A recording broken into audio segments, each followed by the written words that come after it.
I'm thinking that you need a bit more inertia in your life. I feel like inertia is really important to you right now.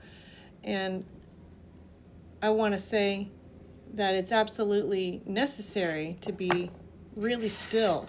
Bicycles could be significant. There's somebody riding a bike just now outside my window. Yeah, you could be moving around a lot, and you could be maybe you're finding your emotional center. That's what I feel. You're finding the various midpoints between highs and lows.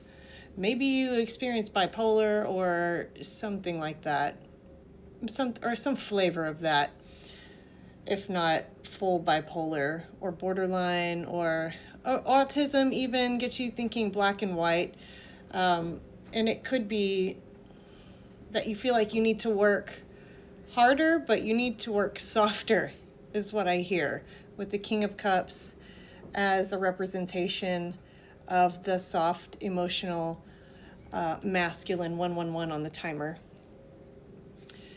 Yeah, working softer. So your rest is work. You need a lot of rest, and I mean real rest, whatever that means. Sometimes you don't get rest when you sleep. Sometimes there's lots of shit going on, and your subconscious is trying to work everything out. It could be frantic, especially if you have something like PTSD, where you don't feel rested, or ADHD. Yeah, neuroses. I'm hearing neuroses. Four of Cups. Yeah, and you're resistant to it. You're resistant to rest.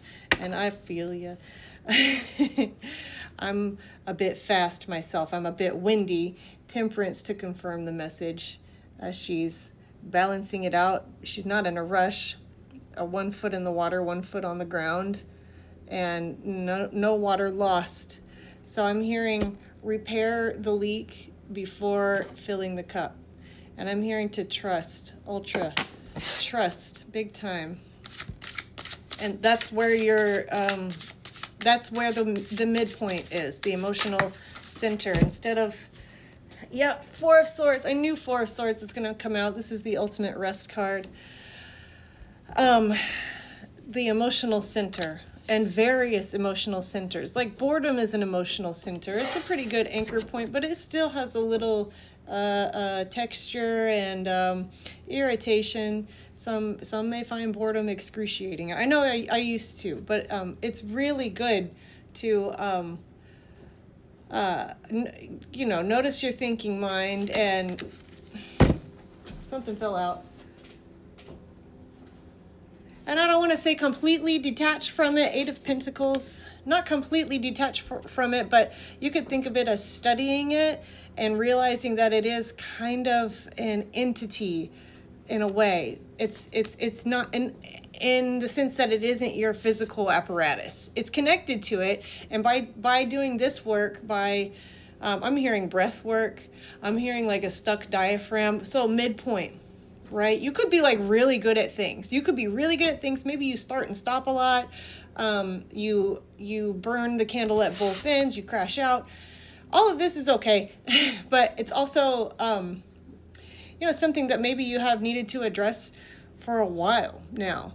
And inertia is going to bring about a so-called, femininity, which is, by doing that, paradoxically, it's activating masculinity, as in inertia, as in holding it all together.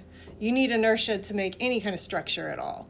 So, and it's almost like, okay, yeah, like you're operating, that one wanted to come out, operating from a point, maybe even a point of pride in your chaotic, 8 of motorcycles, bikes, there's another one, and your chaos, your sparkle. And you don't have to, maybe you're thinking, I have to lose my sparkle if I balance myself out, if I allow myself to be sustainable.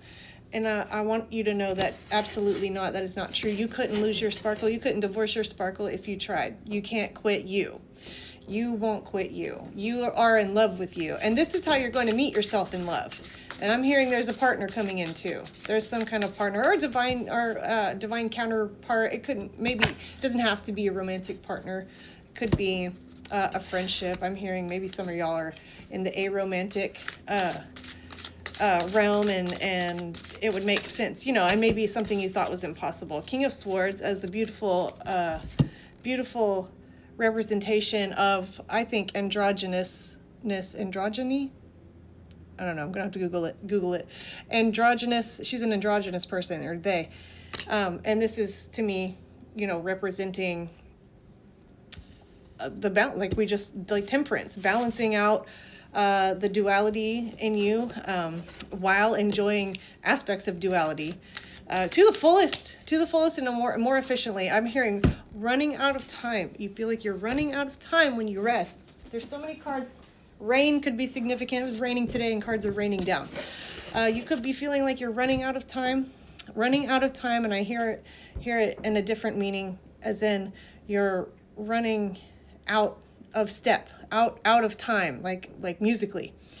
You're out of sync, running out of time. That's what that really means.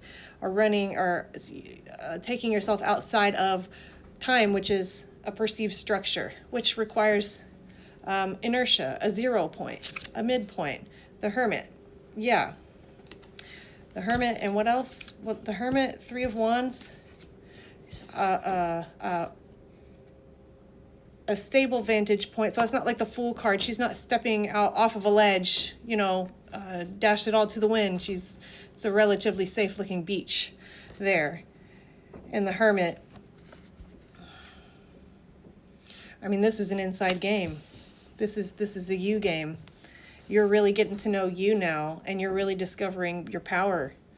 And maybe there is trepidation. There is fear that you won't be able to handle yourself. So you kind of, you know, subconsciously, it's a classic move, sort of mini sabotage, micro sabotage yourself throughout the day with, and it's not your fault because the subconscious brings it up. It surprises you.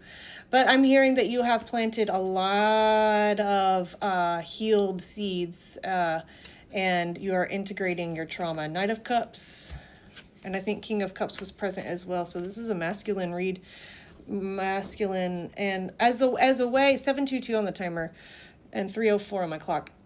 Masculine, how your masculine is meeting your feminine. The relationship you have with yourself, right?